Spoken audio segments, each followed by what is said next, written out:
Hello, and welcome to the Side Escape Gaming Podcast. I'm Jake Burke, your host, and joined, as always, again for episode 8 is James St. Charles. 8. Crazy 8. Crazy 8. How you doing today, James? Good. It's gotta be a great show. It's gonna be a great show. Had a lot of technical difficulties to get here. Yeah. Your lights don't work. My light's not working. So I need to get new lights. Yeah. There's some random lamp just in your room now. Yeah, I just put a lamp over there. I love it. I was trying to angle it. It's like too bright. Of course. I grabbed it from downstairs. Well, I want to welcome everyone to the Side Escape Gaming Podcast, where every Monday morning a new episode goes live on YouTube. So please subscribe so you can see our episodes. That would be awesome. Once a week, James and I sit down and we Skype across 500 miles to talk about all the video game news that's in this week, like delays. A lot of delays. We're going to talk about them. Best news. I agree. A lot of delays that we'll get to it. It's been a hell of a week with just the scheduling. So most of the stuff we talked about last week, all funky now because, of course, stuff was delayed. We then also talk about our main topic, which today we're going to be predicting 2020, which has already become a wacky gaming year.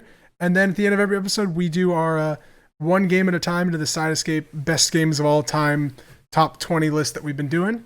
And but before we get to any of that, we start with something called "What Have You Been Playing?" So James, what you playing? I want you to go. I'll do with what I've been playing earlier. So earlier this week, the boys and I, your old roommates, were playing Minecraft. Oh hell yeah! Yeah, I believe you called that the game of the generation, or the game of the decade. Yeah, basically they wanted to do a run to the end, basically, but Ted's trying to go all the achievements. Okay. There's achievements, I guess, now and then. Right. But basically go to the end and then do a hardcore run. But we played. I played probably like 8 hours with them this past week. And nice. It's addicting. Like just running around getting diamonds and going after the dragon, chilling, and at random screaming from creepers and all. Of course. It's pretty fun. Like you just like get the nostalgia of playing the game and remembering. And so yeah, I've been playing that. I was going to play earlier today, but I didn't play earlier today because something came out today. Ooh, James, what came out today? Dragon Ball Z Kakarot. So is that available now? Yep. Oh, I didn't realize it came out early Thursday. Came out today, it doesn't come out tomorrow. It comes out today, okay. Comes out today, and I'm 4 hours in. Oh, shit. Yeah, got home early. So, let me talk about it. Yeah, please, I want to hear it. So, for what it is, Dragon Ball Z Kakarot, give like a brief overview because I don't really even know. Dragon Ball Z Kakarot is like an ambitious game for the Dragon Ball Z series because I don't think I've ever played anything like it. Usually, Dragon Ball Z games are fighting games, and the open worldness that they have is like, just go here, fight. This is like a true RPG, Japanese RPG, I'd say. A lot of Japanese RPG elements where you're like, oh, you can do this, you can fish, you can get food, you can do all this stuff, and there's little mini game stuff. So some of that's like, it's nice, but what I find great is the combat. The combat is, it's robust. It's fast. It's like, so is it a fighting game still? It's a fighting game, but it's the traditional like Dragon Ball Z type fighting where you're fighting in the sky and you're fighting like in a box basically where you're like up and down. Okay, but you're not limited. I'd say you can. The fights are really fast. Like I can be all over. You could just be like flashing all over the place and using charging up. It still has some characters of the old DBZ, but the way the fights flow is pretty great, and then the story, pretty good. 4 hours. Is it just the anime story? Yeah. But 4 hours in, starting from like when Dragon Ball Z started, I just defeated Raditz. Like so that much. Oh wow! This goes all the way to Cell Saga. So 4 hours, and there's so much gameplay in this game. So are you switching characters and like who you play as? You are switching characters. Do you get to pick who you get to play as? Like, does it give you options where you can be like Gohan or Piccolo or something? Or no, what happens is like it kind of forces you. I forgot there's a character named Piccolo, and that's just silly. Yeah, there's Piccolo. But it forces you to play that character like for that route. So you'll play Piccolo for the first time you face Raditz, and then you play Goku, and then you have like a party. So you'll have Goku as the main guy, and then Raditz, and then you can use some of not Raditz, Piccolo, and you can use some of his abilities while you're fighting as Goku, which is pretty sick. Oh, that's cool. So you could be doing your special, and he could be doing his special. Pretty intense stuff. And then the way, like, after you do a fight, like, if you're, like, doing encounters, yeah, the map's pretty open. And it's like the whole Earth world. Like, you can go to travel all the towns, all fully animated, like, really beautiful. With, like, side quests and mini games. Side quests everywhere, little collectibles everywhere, like, mini games, yeah. Okay. It's a true Dragon Ball RPG. And I was like, man, it kind of got me, like, little like Breath of the Wild, like, in the way the world looks. Okay. But it's empty. Oh, like, interesting. This is my gripe with a lot of these types of games. It's a lot of nothing. Like, there's not a lot of much going on. Just not even like random little enemies that you could fight. Like, there is, but like not the cool enemies or the cool encounters. It's like the same thing over and over again. So what's the role playing aspect of it? Because it sounds like from what you're the role playing aspect is like the skill tree, and then you can do different builds with your character. I guess like you can max out certain things. So you're getting like a skill tree, and you're getting points to allocate and like make Goku's... skill tree, points, items. There's so much stuff with it. But like costumes and such. There's costumes, yeah. I haven't gotten to that point, but there's a lot of stuff that's locked in the beginning. And the best thing about it is what I liked in the beginning. Doesn't hold your hand right away. Boom, you're in combat. Here's and it shows you like the button layout. Boom, fight. Like nothing holding your hand right away. So you're enjoying the first 4 hours though. Yeah, sounds like. Oh yeah. I'm hooked. Story's good. You're gonna play more. Yeah. We're gonna be doing our review next week. Is gonna be like our big topic is the review of this game. Yeah, probably. Do you think you'll be able to beat it by then? Definitely. Because I will probably not play this Monday's game. a holiday for me. So Monday's a holiday for you? Yeah, Martin Luther King. You get Martin Luther King Day off? That's a government holiday. What? Yep. All right, I gotta go talk to my boss about this. That's ridiculous. It's a beautiful holiday. I'm not even at work on Monday, so it doesn't matter. But hey, I'm going skiing. Oh yeah. Yeah, it's gonna be good. So Dragon Ball Z Kakarot. That's exciting to hear that it's good because it looks. Yeah, and I was watching some people play. It's doing pretty well on Twitch. 100K viewers. So that's not bad. A lot of people are liking it. So I think you could get really addicted to the combat. That's why I like with just the combat's fun. So the last game that came out was Dragon Ball FighterZ Z. Yeah, that was pure fighting game. Like a pure FGC fighting game community game. Yeah. With a little it had the auto combos, and so it was like friendly to those people, but you get stomped by anyone who's competent with. And how do the controls of this with like the fighting aspects compare to that Dragon Ball Z Fighters? I think they're completely different. That one is more optimized. Like Arc Sys is really good with fighting games and how it's the way the animation works with the fighting. This one's kind of like it's got your typical Dragon Ball Z Goku moves with the Kamehameha, but then it has some little like tricky stuff like you never see. Like, you can basically like not like instant transmission, but you can like teleport like everywhere infinitely. Yeah. Oh, that's cool. You could do that, so you could just dodge all the time, but your AI is also dodging all the time, so it's like that's how the fights are so fast. You're just trying to like outpace each other and beat each other. Oh, that's cool. Do you have like a stamina meter that you can only do it X amount of time, or you have stamina for basically your ki? Because when you're dodging, you don't do any damage, and they can brick you, I guess, like counter you. Okay. And then you get stunned. Gotcha. So you got to be careful like when using it. So there's like punishment. That's basically. Oh, cool. Punishment when someone's using like an ability or.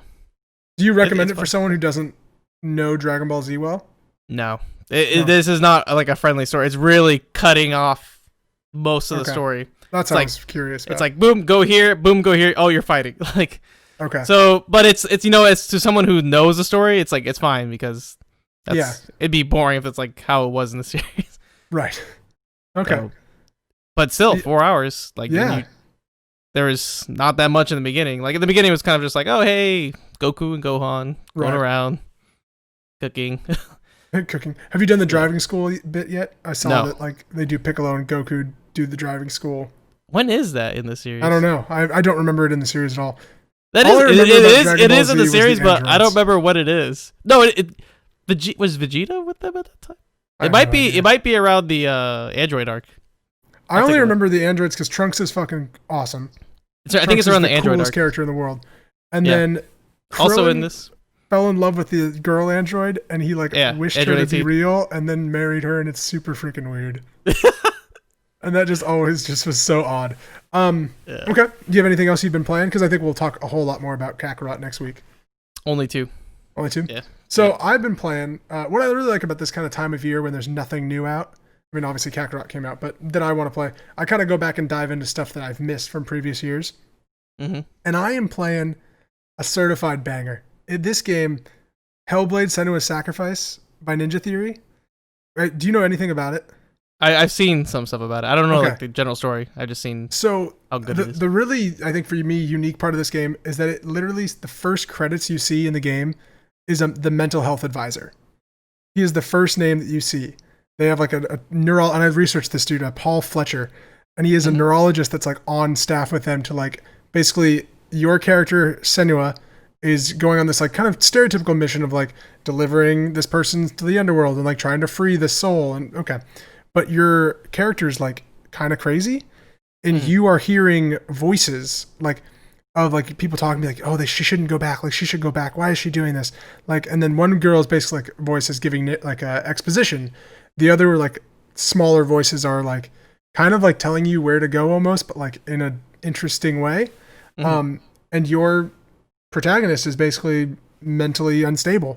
And so like kind of, asking the question of like, well, how much of this game is real, right? So the story is really fascinating. It's like it's a fairly linear puzzle solving third person action game that has sword combat, but the combat is surprisingly cool. It reminds me a lot of like a Dark Souls, but like it's not insanely punishing. Like it's hard and it's really rewarding, and you are like waiting to like your moment to strike, and then you get in like attack. But then everything is like, if you get hit, like you get hit hard. I haven't died in the game yet, but I think that like it takes a lot to get you to die. Because basically your character is infected with this like rot, and the game essentially tells you at the beginning, like if the rot reaches your head, your save is deleted. I remember you were telling me about this. Yeah, I like that. I like that too. I don't know if it's real. I was reading about like, is it actually real? And no one's ever confirmed it. People have said that their save has been deleted. Other people are like, oh, I died all this time and it never got to my head. But it's beautiful looking. The graphics are just stunning. And the story is really interesting of Senua and like what she's doing. I really recommend this game just in general. And it's only like 6 hours. I'm so close to the end. And it's just, even the puzzles, like they're kind of simple, but they're interesting and kind of very story based. And the combat's fun. But yeah, I really just. What's up? Go ahead. Yeah, go ahead. I really recommend it, and mainly the reason I recommend it because every week we talk about Xbox Game Pass. That's what I was waiting for. The most amazing thing in the world. I guess it's free right now on Game Pass because Game Pass is amazing. If you have a PC or an Xbox, you should play it because it's spectacular. It's really trippy. Yeah. If you're like PS4 only, get a PC or something, because well, if you get a PC, you're basically getting an Xbox. Right, you're getting your gaming. Yeah, and with the way Game Pass is. Yeah. The thing that I do recommend with this game, and I think it even tells you up front, is to play the game with headphones that have like kind of surround sound stuff. The reason too, which is really cool, there's no HUD, so there's nothing on the screen except for your character. And when you're in combat, there's not like a directional arrow if something's charging at you. The voices will be like, over here, or like, watch out, like incoming attack. It's really cool. So it's like you're like listening to the voices and using them as like kind of your directional compass sense, which is really innovative, I think. Yeah, I really recommend it. I think honestly you should try it. Yeah, I mean, I'm definitely gonna find some time to play it because it's free. And the sequel comes out this year, and that'll be free on Game Pass. Want to play them. And so I've been playing that, and then I want to talk about old games that I've been playing. Because I dived deep into No Clip, which is the YouTube series all about, it's like almost like behind the scenes documentaries for making of video games. And they've got a whole series on Supergiant, and Supergiant Games is one of my favorite developers. They made Bastion like 8 years ago, Transistor, Pyre, very good. And then now they're working on Hades, which is in early access. Well, I went back, and on Switch, Bastion and Transistor were like $3 each. So I bought them both. And god damn it, are both those great games. Bastion, I mean, you've had to play. Yeah, have you played Transistor as well? Yes, Transistor is great. I love being able to teleport all over the place. Yeah, they're just these small indie games that are kind of, isometric action games that have kind of interesting twists and good stories. Art's really cool. And so I've been diving back into those a little bit, and they're just so great. Man, I didn't know Hades was made by them. That's why it looks kind of familiar. Yeah, so And it's on Steam and Epic right now in early access, and then the full release I think is later this year. Yep. So, which is a very different kind of game. And then Pyre by them is spectacular. Have you played Pyre as well? I've seen Ted play it. You should. I think he bought it for me. Did he? You should play Pyre. Yeah. Pyre is the best. It's a choose your own adventure storybook basically, where then you play like football, soccer in the middle. Yeah, of it, that's how he explained football, it to me. basketball in the middle of it, and then you have to make more choices, and then you play more football, basketball, and the game itself is surprisingly fun to play, and also like the characters are fantastic in Pyre. Every one of Supergiant's games I love. I mean, like I said, literally they are one of my favorite developers. And No Clip is a really cool YouTube series by what's his name? Guy that used to work at GameSpot. That's all right. But yeah, really recommend it. So No Clip, check them out. They got tons of them. They've got almost in every type of game: Doom 2016, Horizon Zero Dawn, all that kind of stuff. Ooh, yeah. Did they do? I'm gonna get it wrong. Outer Wilds. They did do one on Outer Wilds. Okay, dude. And in the 22nd minute of their documentary, it reset back to the beginning. Oh, that's beautiful. Just like in Outer Wilds, the time loop. That was really cool. That's beautiful. Yeah. Okay. But James, enough about what we've been playing because we got a lot of news to talk about, and you and I haven't even talked about any of this news. Yeah. So we're gonna start right with just the bangers. Mm-hmm. God, I keep saying that word. I'm sorry, guys. We're gonna keep it though. I like it. Bangers. So earlier this week, I want to say it was like Monday, Square Enix came out and they said we're delaying 2 of our games. Mm-hmm. We're delaying Final Fantasy VII Remake to April 10th to apply the final polish, is what they said. Those were their words. I have a whole theory on this now. And then Avengers, their Destiny-like Avengers game, got delayed to September 7th, 2020, from May. All right? So those 2 got delayed. And then today, you texted me something super sad. Super sad. But I think it's good in the long run. Cyberpunk 2077 is delayed as well to September 17th, which then you have to realize that Square Enix went, are you fucking kidding me? We just got out of the way of Cyberpunk, and now it's back? So what are your thoughts on all 3 of these delays?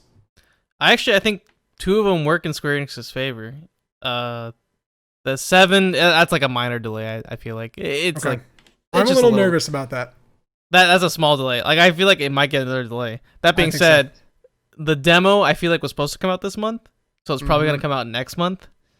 And I guess we'll see how the feedback is on the demo, and that's going to be their like tell to be like, maybe we extend it 1 more month. Right. Avengers comes out before Cyberpunk.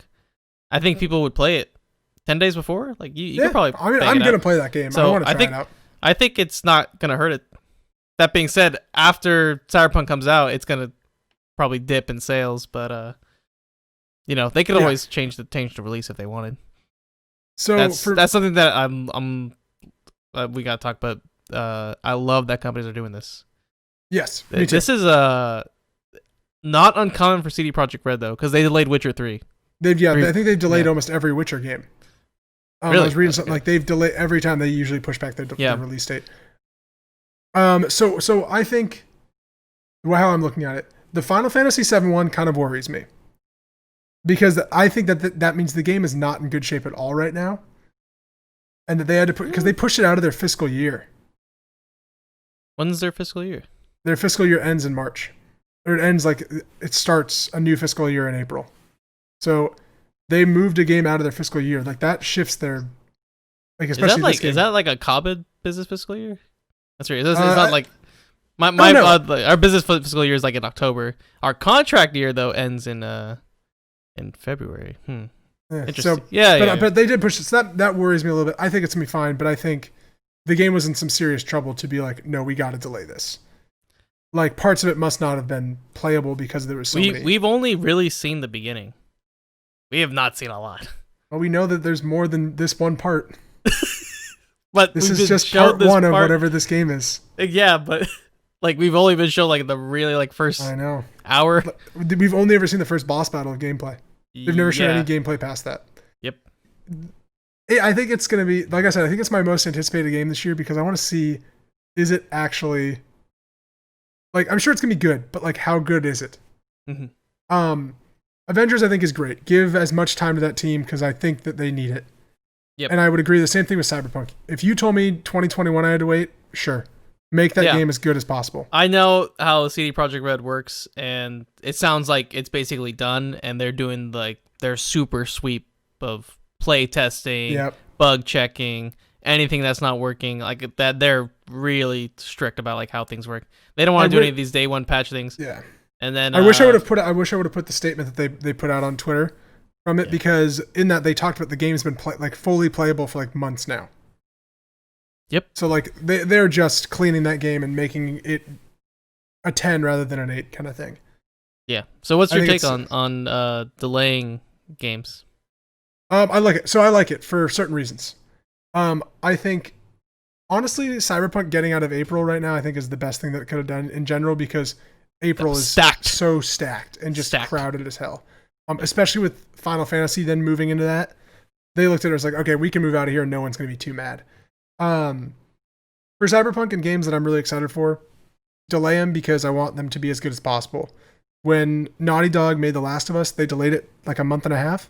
Mm-hmm. And they said that month and a half was the reason the game was a 10 and not like a 9. Like that gave them enough room to improve it that much. Same with I'm excited. Same with God of War. Delayed. God of War was delayed, yep. Delayed a few times. Delayed games, I mean, there's like, was it Shigeru Miyamoto who said, like, a rushed game is forever bad, a delayed game will eventually be good, something like that. Yeah, that's a good quote to like think. Don't rush your piece of shit game out, No Man's Sky.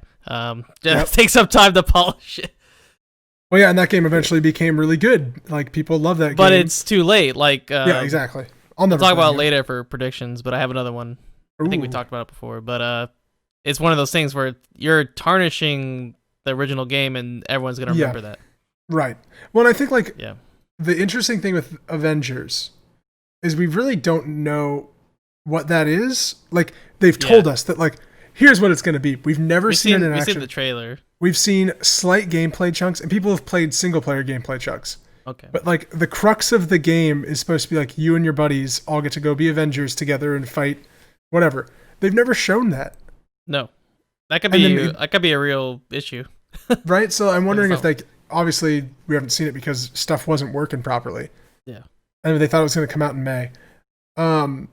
Interesting that these two games are coming out kind of near new consoles, like probably a month and a half before the new console release. Yeah, that's gonna be interesting. So I'm wondering if Cyberpunk has a PS4 version and a PS5 version that comes out at launch. That game has been worked on for way too long. I think. Well, no, but you can up-res it and you can. If it's like really easy easy to transfer over, I'd say most of these companies like are smart and they can legacy code support other and then transfer over. That's what maybe you're right. Yeah, maybe they can do that. I'm wondering if we see that. We can because games are coming out with 4K res textures and they're probably like upping it too and. Yeah, right, you're right. They probably can. That was an idea. Okay, we're gonna move a little faster because we got a lot of stuff going on. So I want to talk really briefly. Horizon Zero Dawn is coming most likely to PC. I don't know if you saw this rumor today that went out, but apparently I thought this was coming to PC all along. I've heard this for a while. It's a PlayStation 4 like first party exclusive. Yeah, but they're coming out with Death Stranding on. Death Stranding's not first party. Okay. They don't own Kojima. I got you. Productions, yeah. But it's the same engine used for Death Stranding, so I wonder if that's like, hey, we can port this to PC pretty easily, and they're like, let's put Horizon. There's been, you're right, it is the same engine. Yeah. So the basically sources told Kotaku that it will be announced pretty soon that it's going to be coming to PC, and it sounds like 3 or 4 people anonymously told Jason Schreier over at Kotaku, so I believe it. I think it's interesting of what this means. Is Sony going to start doing the Microsoft thing where they start releasing their first-party games on PC? I'm going to say no. Yeah. Like, not immediately. Right, but like later on. The 1 year delay. They'll launch on, The 1 year delay is perfect. Fine. That's what Rockstar does. Like, that's perfectly fine. Yep. You're going to make more money in the end. Right. Yeah, I think that model works out nicely. I don't think you can compete with what Xbox is doing. They're losing. They're losing more money than they're getting, and I don't think anyone wants to take that risk. What Xbox is banking on is everyone on the subscription, and then you kind of forget. and then they get the $5, and eventually it's going to pay off. So that's a smart thing on their move, but they're pretty well established. And PlayStation's got to make their own store if they want to do that, or work with Steam and take a 30% cut, or maybe work with Epic. That could be a really good deal because they already have some PlayStation games. They already have some PlayStation. They have all the. They have Heavy Rain, Beyond Two Souls. They have all those like PlayStation games. So maybe there's something more in the background that we don't know. That Sony's going to partner with Epic. That'd be interesting. That would be big. I mean, all Sony games a year later are exclusive on the Epic game launcher. I could see it. I could totally see it. Yeah. And I think, PlayStation and Microsoft are very different with their exclusives. Where I think like an Xbox exclusive, all right, it's a Gears, it's a Halo, it's okay. Where I think PlayStation's almost established like a PlayStation exclusive is like a PlayStation exclusive. Yeah, it is a tentpole game that everyone needs to play. It is a God of War Horizon level quality. Days Gone, of course, but most of those games are like, oh, these are moments we got to stop and play. But Jake, Xbox exclusives are not Xbox exclusives because they come out on PC. Windows. I know. So it's like that's what makes PlayStation more special because they only come out exclusives. PlayStation. Yeah. Well, that's why you just bought a PlayStation 4. Yeah, exactly. Yeah. It's sitting here. Eventually, have you played anything yet? No, sadly no. Okay, I'm gonna start with God of War, and then go into Horizon, and then Last of Us before Last of Us comes out. Yes. Download on PlayStation Plus Uncharted, the Uncharted collection. Okay, good. I clicked it on. Yep. Good, because that's just a great deal. Get all those games for free. Okay. So speaking of PlayStation and Xbox and all that stuff, PlayStation will yet again not be at E3 this year. Woo! No. I know. Is E3 dying, James? No, this happened last year. It's just gonna be the same thing. But honestly, it needs another company to like dip out. Yep. Because PlayStation is like doing a really good thing here, and people are like, oh, they're just doing their own thing. But E3 needs to like learn how to expand and like keep innovating. And from what it sounds like, they're like not doing well with the big companies and what they want to show. That being said, Xbox is just like, we'll just take over. We'll do our own thing. I loved it that last day. Xbox like, well, we are going to be at E3. Like the minute that Sony said that, they're like, no, we'll be there. So I want to read the little statement briefly because it's kind of interesting. After thorough evaluation, SIE, which is the Sony Interactive Entertainment, decided to not participate in E3 2020. We have a great respect for the ESA. So I forget the ESA is basically runs E3. It's electronics. The ESA as an organization, but we do not feel that the vision of E3 2020 is the right venue for what we are focused on this year. We will build upon a global events strategy in 2020 by participating in hundreds of consumer events across the globe. Our focus is on making sure fans feel part of the PlayStation family and have access to play their favorite content. We have a fantastic lineup of titles coming to the PlayStation 4, and with the upcoming launch of PlayStation 5, we are truly looking forward to the year of celebrating with our fans. So what I thought was interesting from that was that they wanted it to be more of a fan event. Yeah, E3 is not a fan event anymore. It's like a company kind of media. Like the fan is literally like the last person you care about at those events. Yeah, and it sounds like they wanted that to sucks because it used to be that way, and it was great that when it was that way. There truly needs to be like a fan E3. That being said, for people like us, E3 is the epitome. It's like the yearly thing. Yeah, we loved it watching about the E3 games together and stuff. Yeah. So with PlayStation not being there, that sucks because like you can't see what they're off. Like, oh, Xbox did this. What's PlayStation do? So I like this approach that PlayStation doing, but at the same time, it kind of pains me.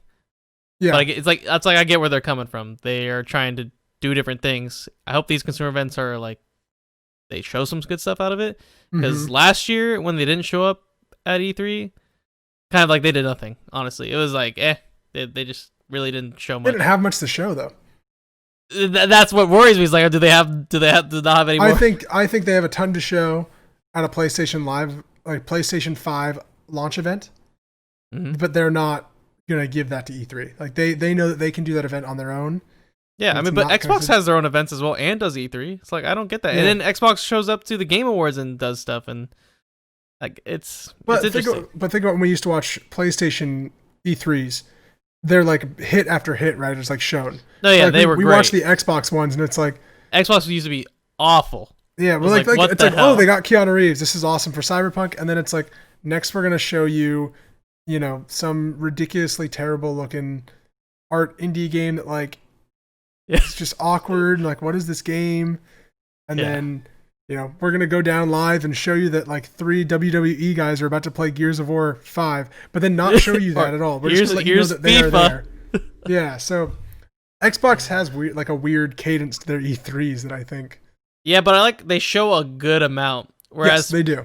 PlayStation, when they had their conferences, it was kind of like art. It was like, I'm showing you the best of the best. And we're going to have a live orchestra play all the music, which is fucking cool. Yeah, that was art. It was just like class. But Xbox was just like, boom, boom, boom. Here's what's coming up. Boom. Here you go. World exclusive. Boom.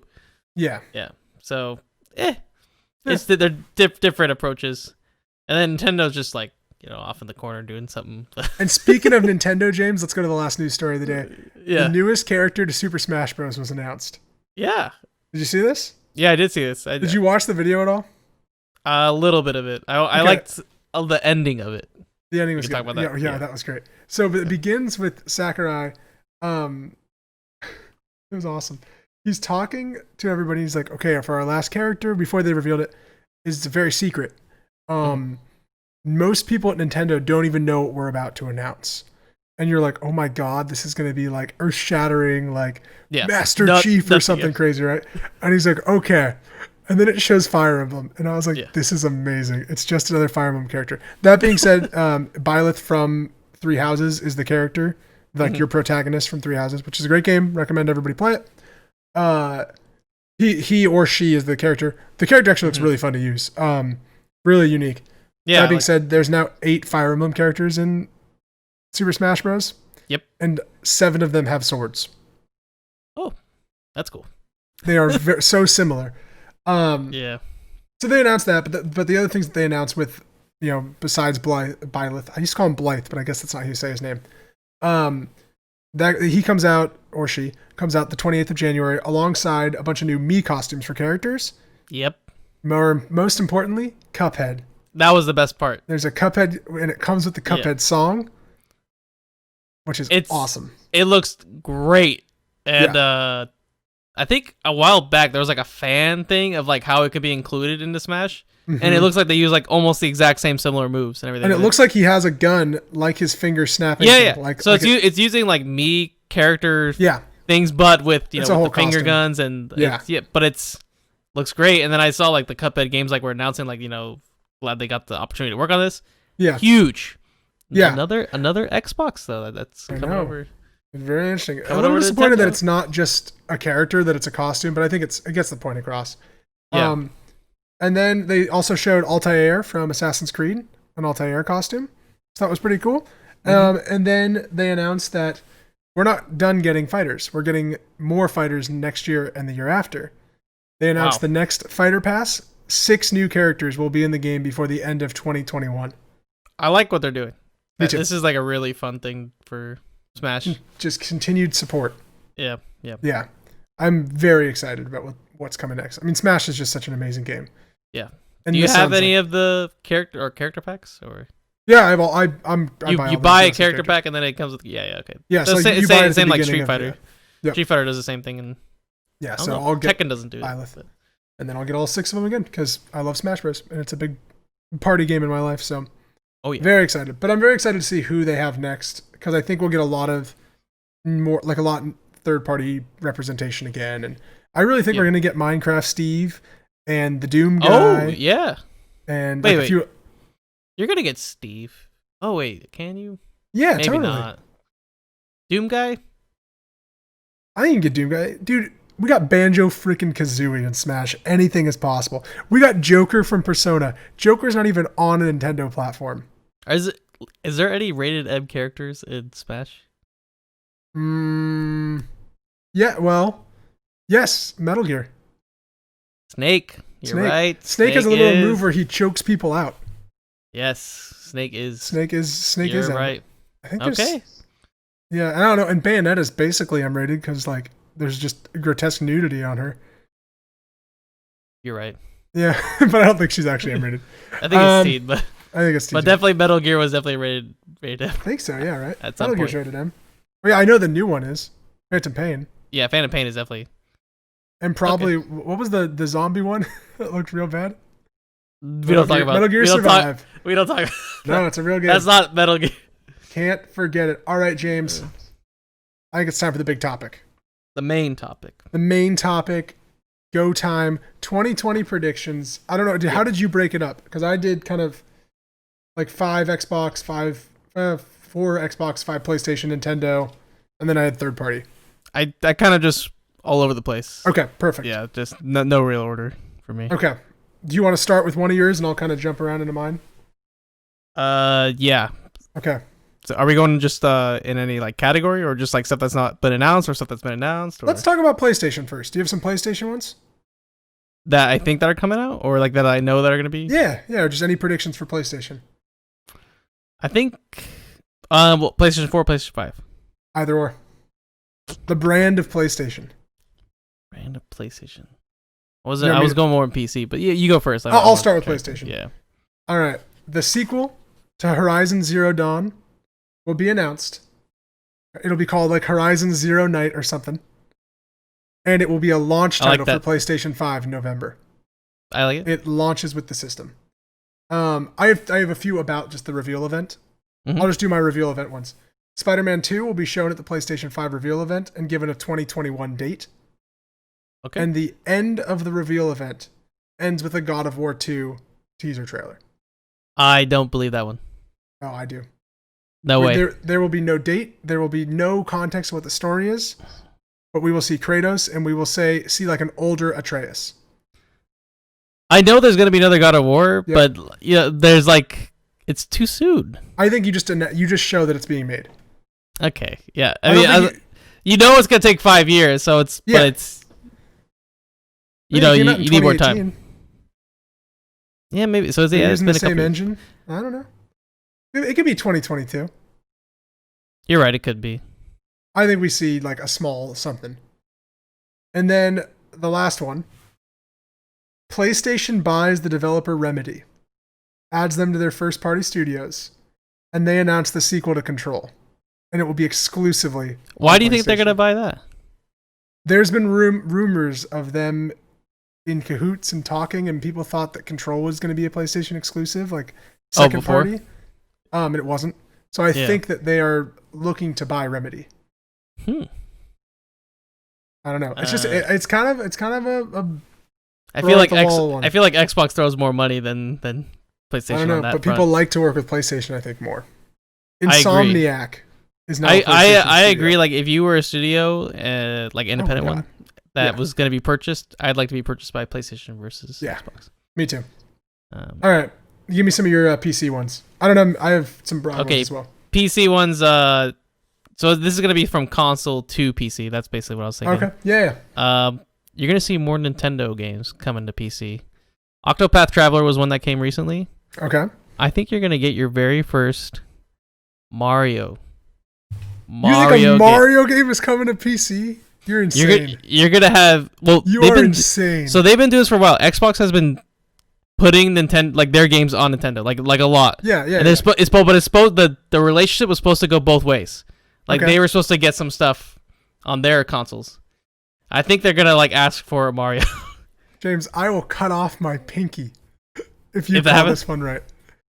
I think it could happen. Oh my! I would be flabbergasted. The Nintendo, like they have their IP, but I think they could like spread it because they're like you're seeing these like Switch games that can. I wouldn't say Zelda, but I would definitely say a Mario game. So okay, I want to ask a question to this. Is it a Mario game like Mario Run? Like a you can't do. The problem is you can't do any existing. You can't do any existing Switch games because they wouldn't transport well. But I'm saying like. However, Octopath Traveler did. Yeah, that's Square Enix. Yeah. Maybe like a Mario and Rabbids game. Yeah. Okay. Because I was gonna say, like is it a Mario like Apple like kind of arcadey game, or is it like a Mario platformer? Like a Mario Rabbids game. Well, I guess that already kind of came out. Did that come out on PC with Ubisoft or I don't think so. It's just exclusive on Switch. I think it can come out on PC. That's what I was. Yeah, it was exclusive on Switch because of the way the game played. Wow, I just feel like because you're seeing PlayStation release games on PC. They already did Octopath. They're gonna do some other stuff. Let's see what else. Maybe Fire Emblem. Okay. That could definitely come. Wow. Okay. Yeah. That's exciting. PlayStation. I mean, you've already like some exclusives like with Horizon Zero Dawn might come in, and Death Stranding we know about. Yep. Let's see what else can they do. I'm trying to think. Do you want me to throw out some of mine for Nintendo since we talked about them? Yeah, do Nintendo really quick while I think about PlayStation. I have a lot for Nintendo. I get excited about Nintendo, so I wrote a lot for them. Okay. Fall 2020, N64 games will be released for the Switch, similar to how the SNES and NES are on there. Yeah. And I will play Ocarina of Time way too much. They've done this on every console though. I know, but that's just a prediction. They're gonna release on N64. Let me have Ocarina of Time on my goddamn Switch, James. Okay. They're gonna have you could have virtual consoles anywhere. You could play it on your PC right now if you want. Yeah, I know, but I want it on my Switch. Okay, I want to be able to take Ocarina of Time on my plane. Yeah. All right, on my plane. Like I have a private jet. My plane. On my plane where I have my Nintendo Switch. I own a plane, but I can't afford an N64. Breath of the Wild 2 will be announced for fall 2020. And it will get delayed till spring 2021. But I think it will be. It hasn't been confirmed. It's coming out. Called Breath of the Wild 2? No, it's Zelda something. And I think that you play as Zelda, not maybe the full time. Oh, but you will play as Zelda in this game. I would like a Sheik game. You're not getting a Sheik game. Come on. Sheik was in 2 games. It was fun. Metroid Prime 4 will be revealed with a new Metroid Prime name. So like Metroid Prime, I think I wrote Exodus or something like that. That has just been a title. We haven't seen much at all from that. So that's scary. But it will have a 2021 release date. And coming this fall will be the Metroid Prime trilogy, fully rebuilt to work on Switch. I'd love that. I think you have to. In order to have a new Metroid Prime game, you gotta have the old ones back because they've been so long. Yeah. A new Mario sports game will be revealed. Now, James, it should be the sequel to the best Mario sports game of all time, Super Strikers for the GameCube and the Wii. Super Strikers is good. But because the universe is terrible, it won't be, and it'll be another Mario golf game. It'll be Mario esports. God, Mario Twitch streaming. Mario Battle Royale. Did you see Ninja got his own Fortnite character? About time. I know. It's so funny. He made that game big. Yeah. And Nintendo will show off a remake of Wii Sports for the Switch. Maybe it's called just Wii Sports Remastered or like Switch Sports. But I think we're getting one. All right. I remember my PlayStation predictions. All right, let's hear 'em. The Yakuza series. That's already been getting ported over to PC, but I think they're gonna finish it out. Like even some of the ones that they just recently released in Japan only, but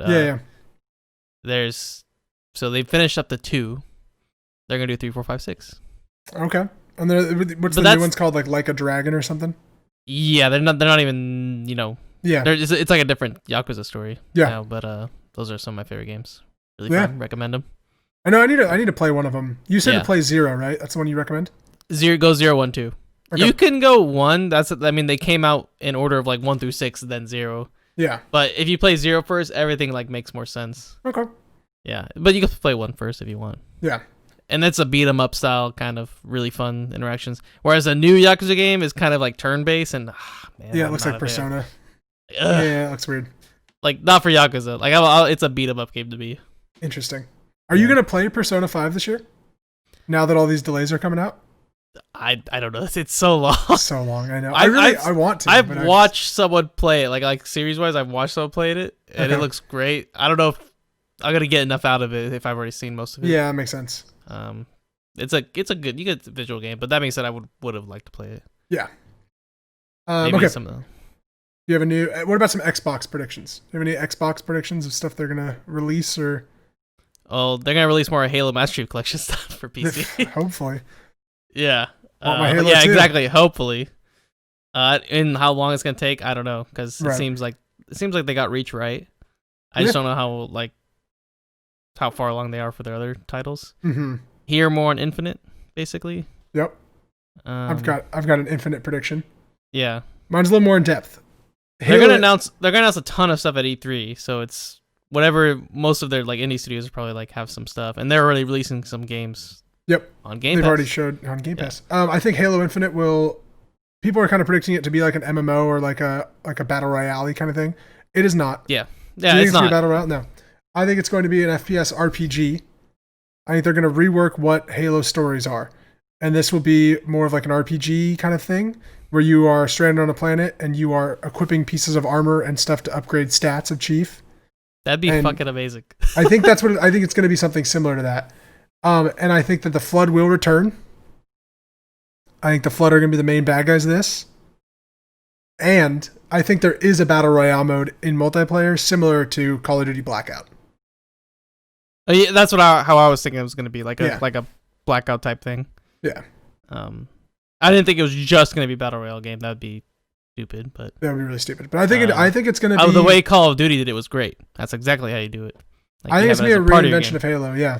I think it's going to be, they are going to try to make this almost like the God of War, like, kind of make of it, but it's going to be, it won't be as good as God of War. Yeah. But that's my prediction there. There's so many like of their games that are basically coming to PC, so it's really hard for me to differentiate. That being said, they have to come out with something really strong for their new console. Besides Halo. So I don't see what they're gonna come out with. I think Fable comes back. I think it's too late. No, I think it's just called Fable, and it's just a reboot of Fable, and it is a like very hardcore RPG.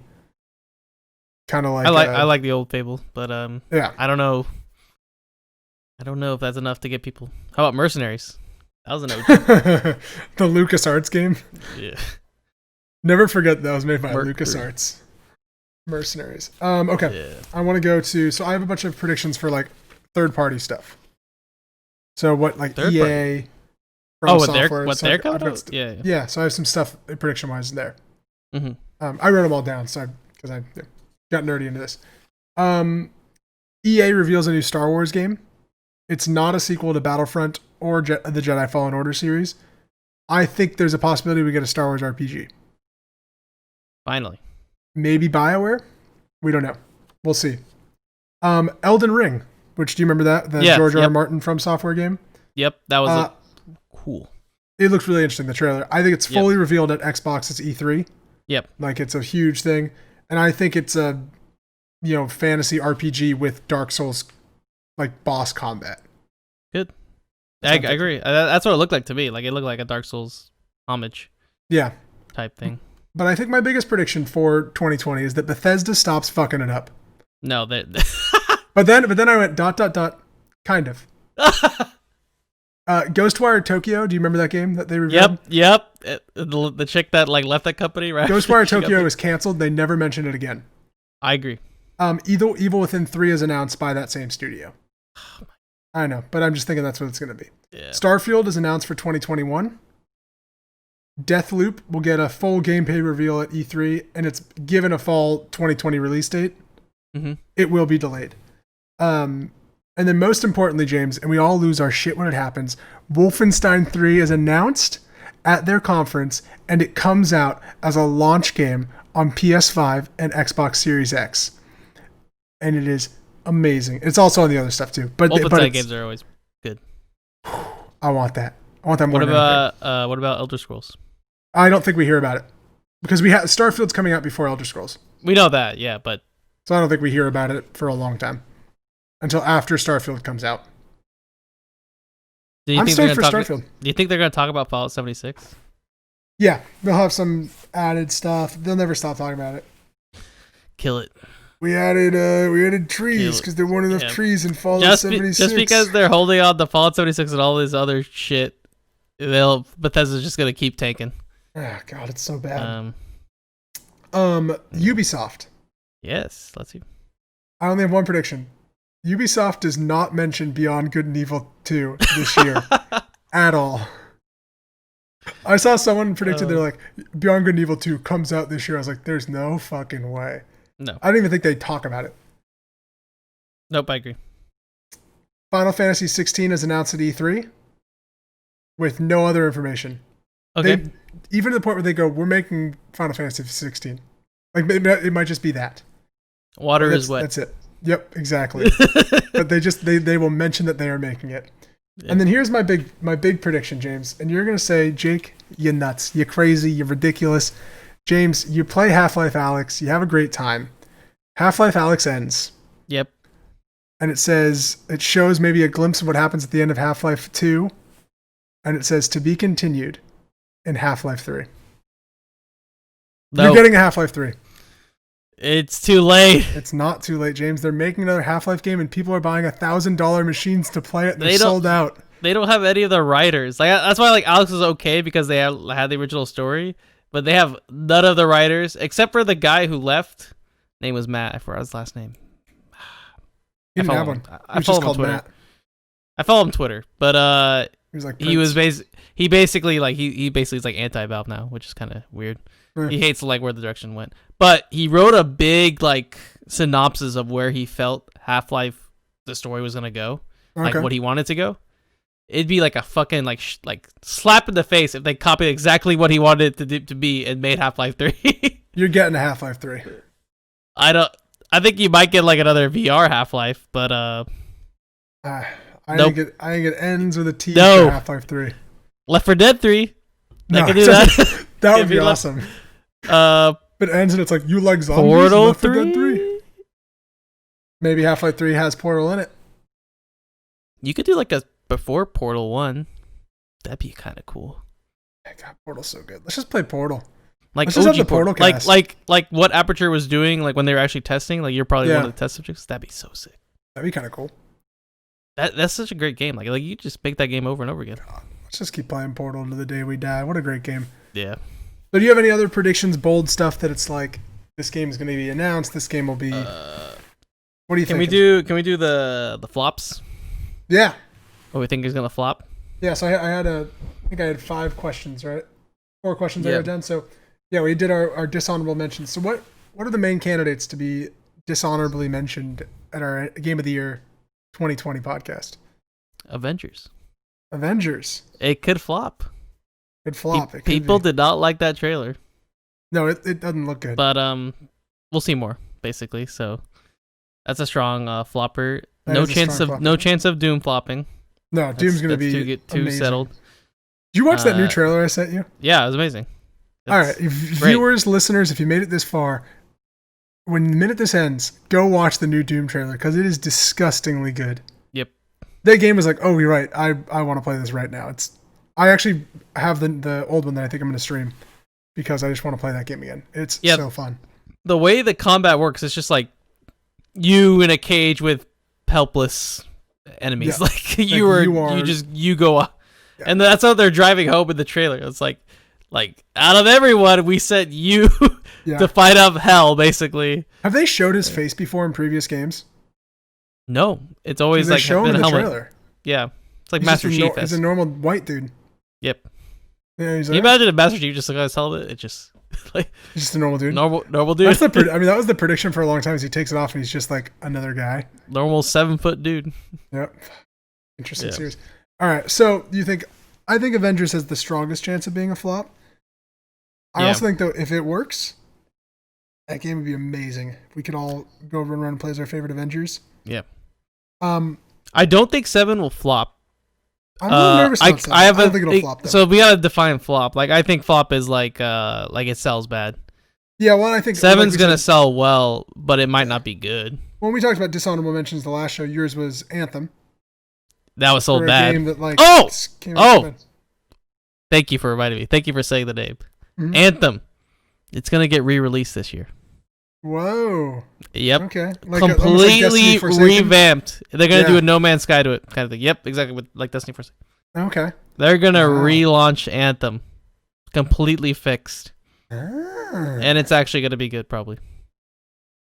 Nah, I don't think it'll be good, but that's just a. It could games be. Have fun.